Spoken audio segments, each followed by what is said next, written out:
Hey, Daryl here. This is my daily devotional.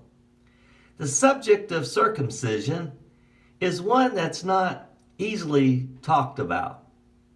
Today, I've heard it described as an unnecessary mutilation of the flesh.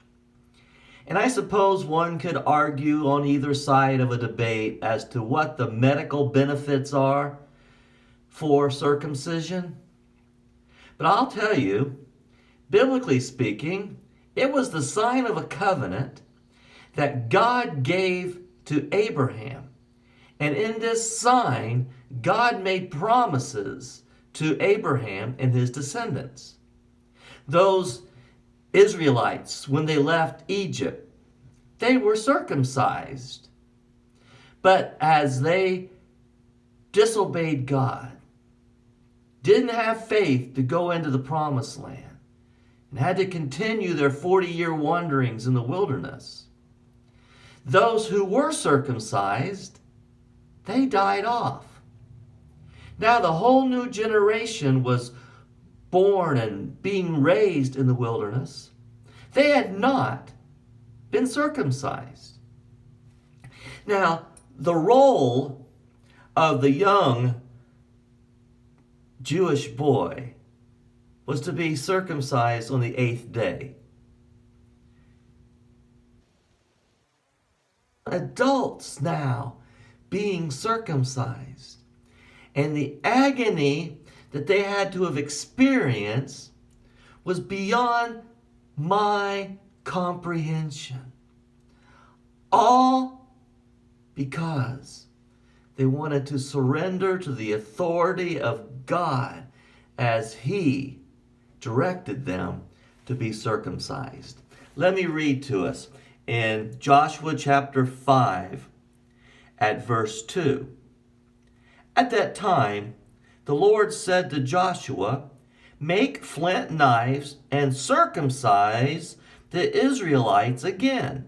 So Joshua made flint knives and circumcised the Israelites at Gilbeth Harathoth. And this is why he did so. All those who came out of Egypt, all the men of military age, died in the desert on their way after leaving Egypt. All the people that came out had been circumcised, but all the people born in the desert during the journey from Egypt had not. The Israelites had moved about in the desert 40 years until the men who were military age had all died, since they had not obeyed the Lord. For the Lord had sworn to them that they would not see the land He had solemnly promised their fathers to give us, a land flowing with milk and honey.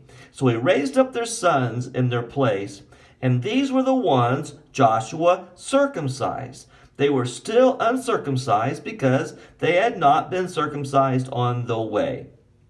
And after the whole nation had been circumcised, they remained there in the camp while they healed.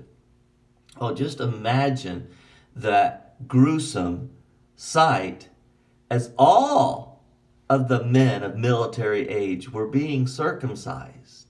Full-blown adults being circumcised. Why? Because God asked them to be circumcised. Because God gave them this covenant. And now, after the healing, there is the celebration of the Passover. Continue reading on verse 10. On the evening of the 14th day of the month, while camped at Gilgal on the plains of Jericho, the Israelites celebrated. Hear the word celebrate.